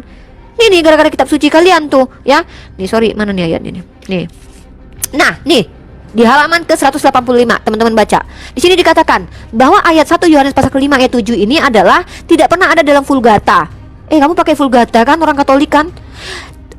versi asli Vulgata yang berasal dari Yerome tidak mencakupnya. Orang pertama yang mengutipnya adalah seorang bidat Spanyol yang bernama Priscillian yang meninggal pada tahun 385. Apa di dalam ayat itu tentang apa? Di sini dikatakan sebab ada 3 yang memberi kesaksian di dalam surga, Bapa, Firman, dan Roh Kudus. Nih gara-gara ayat ini nih kalian, ya. Sementara kamu sudah membedakan antara Theos dengan Kurios. So what lagi? Apalagi coba? Kalau sudah beda kenapa disama-samain hakikatnya? Itu, ya. Secara hakikat beda. Yang satu punya sisi kemanusiaan, yang satu nggak punya sisi kemanusiaan. Yang satu adalah roh, yang satu manusia. Yang satu dilahirkan, yang satu nggak pernah dilahirkan. Yang satu adalah bapak, yang satu adalah anak. Kok bisa sama hakikatnya? Apanya yang sama ini? Hakikat apanya yang sama? Apa sih arti hakikat menurut kalian? Gitu loh. Ya, jadi ketika Anda mengatakan bahwa si itu salah, si itu, ya kita bicara tentang bidat-bidat, oke lah kita bahas, mau bahas tentang bidat, mau bahas tentang Genostis, mau bahas tentang Basilides, mau bahas itu, mau nerima itu. Nanti bilang saya nggak terima Mikana, Uni. Mikana mengatakan Bapak, Mikana punya data loh. By the way, ajaran Sabellian itu punya data. Aku dan Bapak satu, gitu, punya data. Mereka punya ayat, minimal mereka punya ayat. Ibnu Rus, wadatul wujud, mana ayatnya? Mana ayatnya? Mana hadisnya? Konsep mereka datang dari mana? Kalau bohong itu jangan sampai ketahuan. Kalau Mikana dengan kewanesannya ada datanya. Apa itu? Aku dan Bapak satu. Oke? Begitu. Oke, kita closing statement. Silakan, Joseph, closing statement. Tekankan ajaran Kristen Anda, bisa dipertanggungjawabkan ajarannya. Ya, saya pertama-tama mau mengucapkan terima kasih ya buat Uniriva karena sudah mau bersedia untuk berdiskusi panjang kali lebar dan menyediakan waktu luangnya untuk membuktikan ajaran tauhid. Kemudian terima kasih juga buat teman-teman yang menonton. Oke, dalam closing statement kali ini bisa teman-teman nilai sendiri. Saya kembalikan kepada penilaian secara luas ya, kepada audiens untuk menilai mana yang menggunakan data atau mana yang tidak menggunakan data. Bahkan tadi sempat dibilang logical fallacy ketika saya dikatakan membandingkan Uniriva dengan Ibnu Rus. Ya jelas, kalau saya dipertanyakan, loh kamu mau nggak dibandingkan dengan Arius? Ya masalahnya saya dari tadi nggak pandangan pribadi sih Uni. Kalau saya mengatakan segala sesuatu itu pandangan dari gereja. Ini closing statement loh. Karena Bawa saya tanggapi lagi loh. Duh gimana ya cara jelasinnya? Duh gimana nih ya? closing statement itu adalah kesimpulan. Jadi kalau Ya, misalkan kesimpulan agama Anda itu seperti apa? Kok malah fokus ke saya Anda? Nanti saya juga akan memframing Anda gimana, Jong? Udahlah, fokus dengan ajaran Anda bisa dipertanggungjawabkan atau tidak. Kalau bahas-bahas saya akan tanggapi, Pak Joseph. Ya, saya punya data segudang-gudang terkait tentang apa yang dijelaskan. Biarkan mereka yang menilai saudaraku, yang ganteng, ya. Jadi saya Nggak usah ketika curhat. menunjukkan data itu nggak Oke cuma lah, nggak dari apa-apa. jauh, nggak kelihatan gitu. Ini datanya. Kalau saya bisa aja cuman kayak gini doang. Ini datanya unik begini aja. Gitu. Saya dari tadi menampilkan datanya, saya tunjuk-tunjuk ini datanya. Jadi kalau saya hanya bacakan, saya on cam gitu hanya bacain begini, nggak nampilin apa itu namanya itu ya. Tapi nggak apa-apa. Dalam kekristenan ajaran itu bersumber pada tradisi para rasul, ya. 2 Tesalonika 2:15. Jadi kalau ada pandangan pribadi, mohon maaf nih kalau bawa Mikana dan seterusnya itu tidak menjadi alasan yang kuat karena fondasi kekristenan tidak berdasar pada tafsiran pribadi, apalagi dalam gereja Katolik. Yang dipegang adalah magisterium gereja yang diwarisi oleh Tuhan Yesus kepada para rasul. Di dalam Yohanes 16 Tuhan Yesus mengatakan, "Terimalah Roh Kudus, jikalau kamu mengampuni dosa orang maka dosa itu akan terampuni. Tetapi jika engkau menyatakan dosa itu tetap ada, maka dosa itu tetap ada." Makanya kami semuanya bagi orang Katolik itu nggak pernah pandangan pribadi. Gitu. Kemudian terkait tentang Tritunggal, lagi-lagi dan lagi saya katakan bahwa bukan mengenai keberapaan Allah. Dari tadi sempat saya mengatakan nominal. Sebagai konklusi penutup bahwa Tritunggal adalah misteri Allah yang tidak terpecahkan.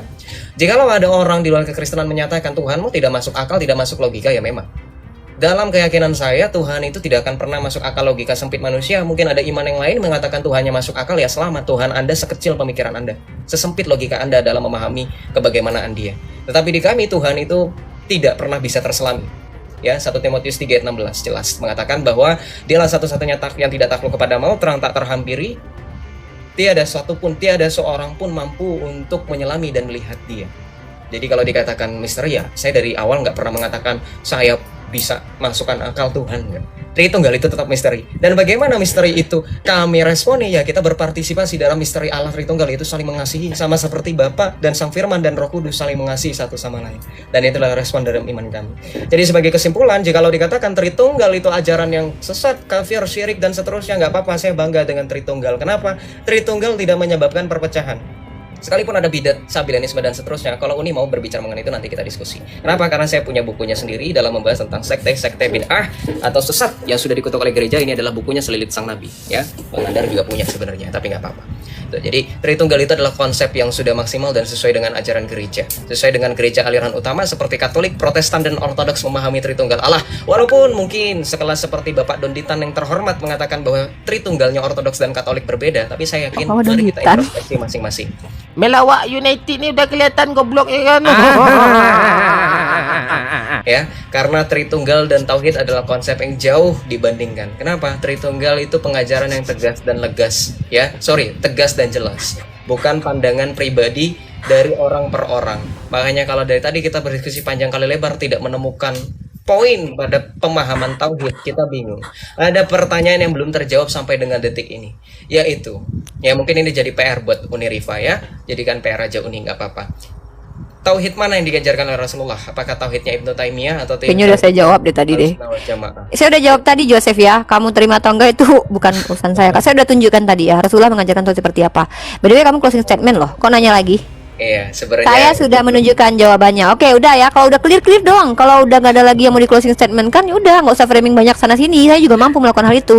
Tunggu aja Iya. bentar lagi ya. Saya akan tunjukkan beberapa hal yang logical fallacy lagi teman-teman. ya nggak apa-apa. Bawa-bawa Tadi kamu Donditan bawa lagi. Mikana, bawa Aderion, ya nggak apa-apa. Saya bawa Nggak apa-apa, Bapak nggak apa-apa, Donditan kita yang bahas. terhormat. Kenapa?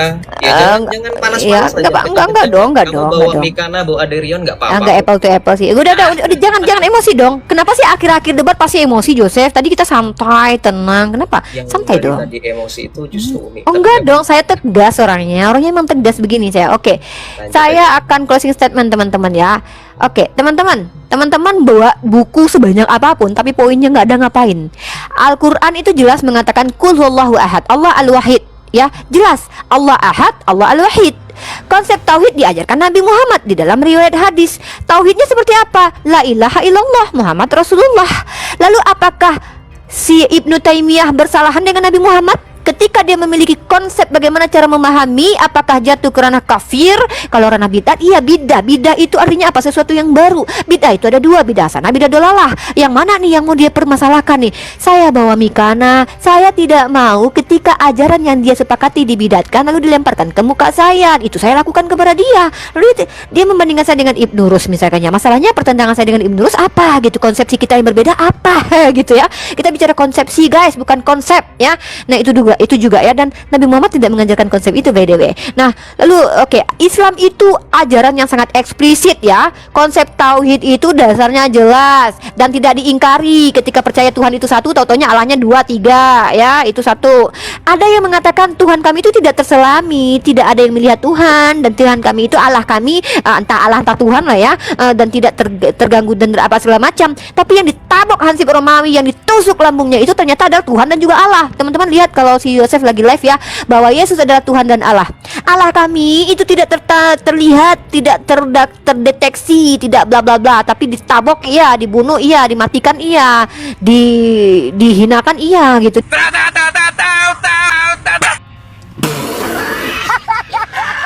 Ini apa ini? Hah? Kemudian Tritunggal itu tidak ada perpecahan. Halo. Konslet otaknya. Bautnya satu hilang. Kena lockdown. Tidak ada perpecahan Tritunggal guys. Gue nonton loh kemarin orang-orang yang mengaku kitabnya sama, Tuhannya sama, dan dalilnya mereka punya masing-masing ya. By the way, kalau kita yang bidat-bidat punya dalil apa? Mereka yang bidat itu punya dalil apa? Kalau kita bawa bidatnya oneness yang adalah bidat menurut Tritunggal ini, itu punya dalil guys, punya dalil yang cukup kuat. Kalian nanti saya publish ya antara Mikana dengan Erben kemarin ya. Saya akan tunjukkan kepada kalian betapa Mikana punya data, Erben juga punya data. Nah kalau dia bicara tentang bidat, Qadariyah, Jabariyah, mana dalilnya di Al-Quran kami, di hadis kami, apa yang mereka bawa? Ya begitu caranya kalau diskusi itu. Nah, jadi satu lagi, saya bawa data, dia bilang nggak bawa data. Data itu bukan footnote. Kalau kita nggak tahu ya, pernah kuliah dia ya. Kalau saya tuh bikin jurnal tuh footnote itu data guys. Itu referensi guys. Ya referensi, nggak mesti harus punya bukunya semua. Oh kalau bicara effort ya, kita ini nggak mesti harus punya bukunya juga untuk mengetahui sebuah pengetahuan guys. Kita bisa menemukannya lalu kita dapatkan footnote-nya sebagai referensi. Kalau seandainya setiap mahasiswa harus punya buku, nggak perlu pakai footnote guys. Nggak perlu pakai daftar pustaka ya. Ngapain itu ya? Nah itu lagi. Jadi intinya apa? Ajaran tauhid datang dari Nabi Muhammad. Kata dia ajaran Tritunggal dari Yesus. Padahal Paulus saja nggak ngajarin Tritunggal. Ini saya cuma minta siapa yang ngajarin Tritunggal? Kata dia Rasul-Rasul. Siapa? Namanya nggak disebutin. Mana dalilnya di Bible? Sumber primernya mana ajaran Tritunggal itu? Nggak ada. Tapi ya imani gitu. Tuhan kami tidak terjawantahkan, tak bisa diapa-apakan. Apaan? Lah itu Tuhan dan Allah itu yang mati di tiang salib itu di mana? Oh my god, itu ya. Buat apa gitu buku sekontainer pun ternyata poinnya nggak ada. Penjelasannya nggak ada gitu. Justru berkontradiksi setiap penjelasannya. Tuhan konsep kami misteri, tapi coba untuk dijelaskan dan dia mencoba untuk menjelaskan. Bukan ke bagaimanaan, bukan keberapaan, tapi ke bagaimanaan. Ya udah Tuhan yang terkonsep. Gimana mungkin Tuhan yang penuh misteri tapi bisa dikonsepkan? Apa lupa arti konsep? Konsep itu produk fikir. Bagaimana mungkin produk fikir tidak terselami dengan fikiran? Kecuali produk Alkitabiah, wahyu dari Tuhan. Ya, kalau ada Tuhan menceritakan ada perang di surga sana, nggak mungkin terfikirkan oleh indera karena nggak ada yang lihat. Bolehlah kita terima. Tapi kalau produk konsep tidak terselami oleh pikiran, halo, konsep siapa ini? Manusia atau konsep Tuhan yang sudah diterka-terka manusia begitu? Oh my god. Udah ya, teman-teman. Jadi kayaknya saya harus lebih ingin saya ambil S1 bahasa Indonesia nanti teman-teman ya. Insya Allah ya, mudah-mudahan ya, untuk mengajarkan teman-teman Kristen perbedaan antara bahasa sifat dengan yang disifati itu apa maknanya. Hakikat ya, itu yang salah dan berbahaya. Itu kenapa antara manusia dengan Tuhan tidak bisa dibedakan, anak dengan Bapa tidak bisa dibedakan, Allah dengan Tuhan tidak bisa dibedakan. Ya itu dia, hakikat itu. Umat Islam sangat eksplisit ya. Allah itu Allah Ahad, Allah itu Al-Wahid. Deskripsinya Ibnu Taimiyah ada nggak berbeda dengan Ahlussunnah wal Jamaah tentang Ahad dan Al-Wahidnya Allah itu? Nggak ada, tidak ada. Ya begitu teman-teman ya. Baik, terima kasih Joseph telah berdiskusi dengan Uni. Kurang-kurangilah logical fallacy dalam ranah diskusi ya. Tidak perlu melakukan hal itu, dan pelajari juga logical fallacy biar lebih paham dalam ranah dialektika. Gak cari lawan untuk Arsenal yang sepadan lah, MU lemah.